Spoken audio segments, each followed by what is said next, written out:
सुरभि और माला दोनों देवरानी जेठानी थे। सुरभि के एक बेटा सोनू 4 साल का था और माला की अभी कोई संतान नहीं थी। तभी बाहर से माला के पति मानव की आवाज आती है। सोनू बेटा, इधर आओ, देखो मैं तुम्हारे लिए क्या लाया। तभी मानव अपने बैग से एक रिमोट कार निकालता है। चाचू, ये तो बहुत अच्छी है, मैं इसे दादी को दिखाकर आऊं। सोनू फिर कार लेकर अपनी दादी के कमरे में चला जाता है। वहाँ दूर से माला चुपचाप खड़ी सब देख रही होती है। जिसे देखो सोनू सोनू बस सोनू, किसी को मैं तो दिखाई ही नहीं देती। अगले दिन सुबह माला चुपचाप घर से बाहर जाती है और अपने साथ जहर लेकर आती है और उसे अपने कमरे में छुपा देती है। सुरभि बहू, सोनू के लिए भी एक गिलास दूध ले आना। बस फिर क्या था, माला को मौका मिल गया। दीदी, सोनू को दूध मैं दे आऊं, आखिर वो मेरा भी तो बेटा है। ये सुनकर सुरभि को बहुत अच्छा लगता है। ठीक है, ये लो दूध का गिलास, लो दे आओ। माला सबसे नजर बचाकर दूध के गिलास में जहर मिला देती है, फिर उस गिलास को सोनू के हाथ में दे देती है। मुझे नहीं पीना ये दूध, मुझे दूध पीना बिल्कुल भी अच्छा नहीं लगता। दूध तो तुम्हें जरूर पीना पड़ेगा, मेरा राजा बेटा फिर बड़ा कैसे होगा। उधर माला अपना नाश्ता अपने कमरे में लेकर चली जाती है।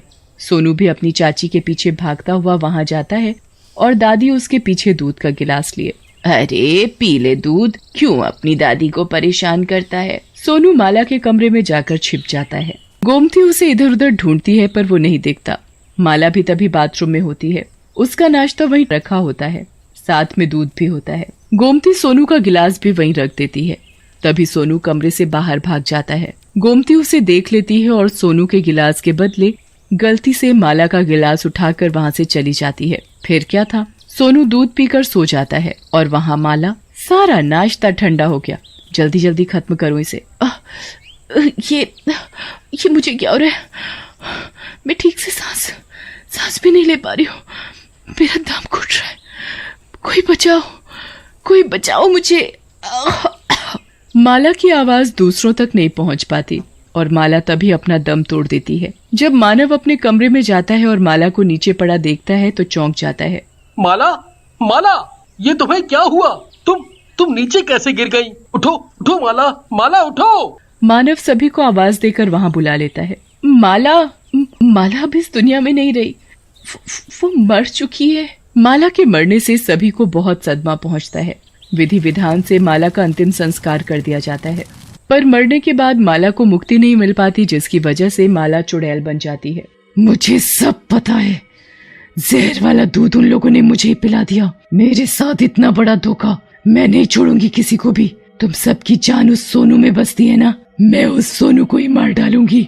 सोनू अपनी माँ और पिताजी केशव के साथ सोया होता है। चुड़ैल उसे चुपके से आवाज लगाती है।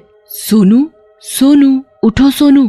कौन हो तुम? तुम्हें मेरा नाम कैसे पता? श्श, इधर आओ मेरे पास, सब बताती हूँ। सोनू उठकर चुड़ैल के पास चला जाता है। मैं तुम्हारी चाची हूँ, वो मैंने मुखौटा पहना है ना, इसलिए तुम मुझे पहचान नहीं पा रहे। मेरे साथ खेलोगे? हाँ, खेलूंगा। फिर चुड़ैल उसे अपने साथ बाहर ले जाती है। चाची, हम ना छुपम छुपाई खेलते हैं।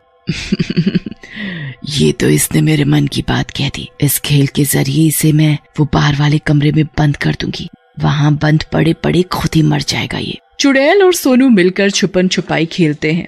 चुड़ैल सोनू को उस कमरे में छुपने को बोलती है। जैसे ही सोनू इस कमरे में जाता है, चुड़ैल बाहर से दरवाजा बंद कर देती है। उधर सुरभि सोनू को ढूंढ रही होती है।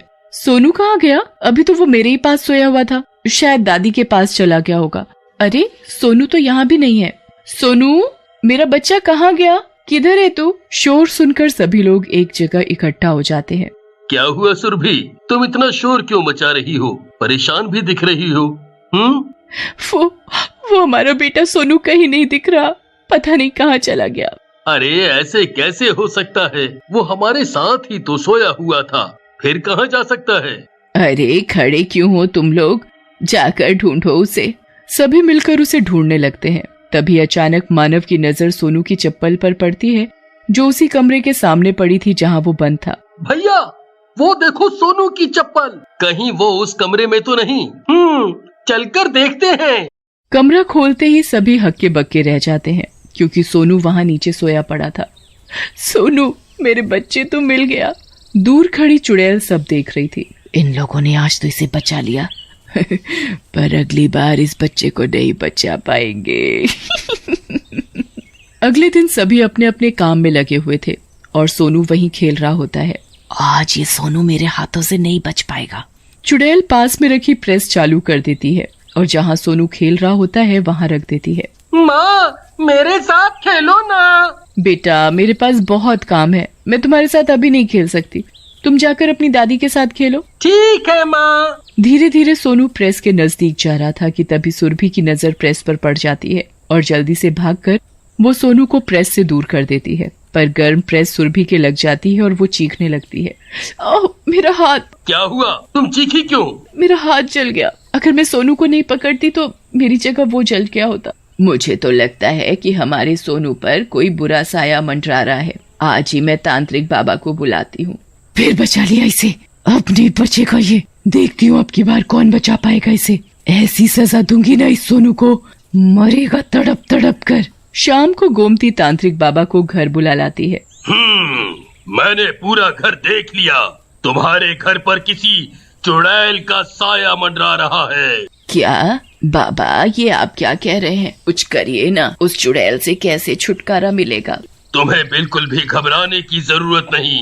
ये लो ताबीज, इसे अपने पोते की बाह में बांध दो। जब तक ये ताबीज इसके बंधा है, वो चुड़ैल इसका कुछ नहीं कर सकती। फिर तांत्रिक बाबा वहाँ से चला जाता है। गोमती सोनू की बाह में तभी ताबीज बांध देती है। चुड़ैल खिड़की से ये सब देख रही होती है। इनकी इतनी हिम्मत!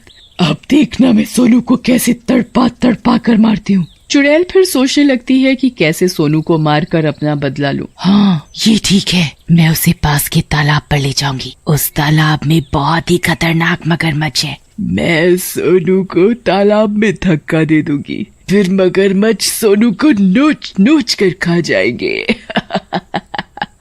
शाम के वक्त चुड़ैल खिड़की पर खड़ी होती है तो वहाँ से सोनू को बुलाती है। जैसे ही सोनू उसके नजदीक जाता है, ताबीज से एक रोशनी आती है जो चुड़ैल को पीछे धकेल देती है। उसे सोनू के नजदीक नहीं आने देती। ये सब उस ताबीज की वजह से हो रहा है। कैसे उतारूं उस ताबीज को सोनू के हाथ से? फिर चुड़ैल सोनू को बोलती है कि वो उसके साथ तभी खेलेगी जब सोनू उस ताबीज को उतार कर दूर फेंक देगा। सोनू अपनी चाची की बात मान लेता है और ताबीज को उतार कर फेंक देता है।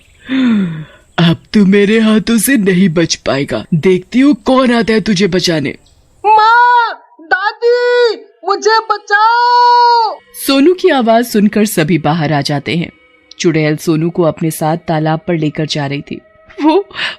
वो तो कोई चुड़ैल है जो सोनू को अपने साथ ले जा रही है। अरे कोई तो बचाओ। भाभी, आप चिंता ना करो, हम सोनू को बचा लेंगे। तालाब पर पहुंचते ही सब हैरान रह जाते हैं। वो चुड़ैल तालाब के बीचों बीच सोनू को उल्टा लटकाए हुए थी और तालाब में कई मगरमच्छ थे। मेरा बच्चा सोनू, छोड़ दो उसे। उस मासूम ने तुम्हारा क्या बिगाड़ा है? बदला मैं इससे नहीं, तुम सबसे लेना चाहती हूँ, क्योंकि सोनू में ही तुम सबकी जान बसती है। इसके मरने से तुम सब दुखी होगे और मुझे बहुत खुशी मिलेगी। तुम हमारे पीछे क्यों पड़ी हो? ना तो तुम सब ने मेरा मरने से पहले ध्यान दिया और अभी भी पहचान नहीं पा रहे। मैं माला हूँ, सोनू की चाची, जो अपना बदला लेने के लिए चुड़ैल बन गई हूँ। माला, तुम्हारी मृत्यु कैसे हुई? हमें कुछ नहीं पता। इसमें सोनू की क्या गलती? सोनू के दूध में जहर मैंने मिलाया था, पर पता नहीं दूध का गिलास कैसे बदल गया और जहर वाला दूध मैंने पी लिया। हे भगवान, अगर आज सोनू मर गया होता तो। नहीं, ये सोचना भी पाप है। तुम उस मासूम से इतनी नफरत क्यों करती हो? मैं कभी माँ नहीं बन पाई, इसलिए तुम सबको मैं अच्छी नहीं लगती थी। तुम सब पूरा दिन सोनू सोनू, बस सोनू करते थे।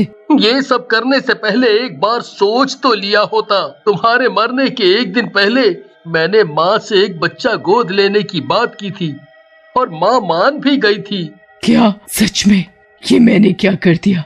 आज मैं जिंदा होती तो मुझे भी कोई माँ कहने वाला मिल गया होता। सोनू बेटा, तुम्हें मारने की सजा शायद भगवान ने मुझे पहले ही दे दी। ये लो सोनू को, आप सभी मुझे माफ कर दीजिए। इतना कहते ही चुड़ैल वहाँ से गायब हो जाती है।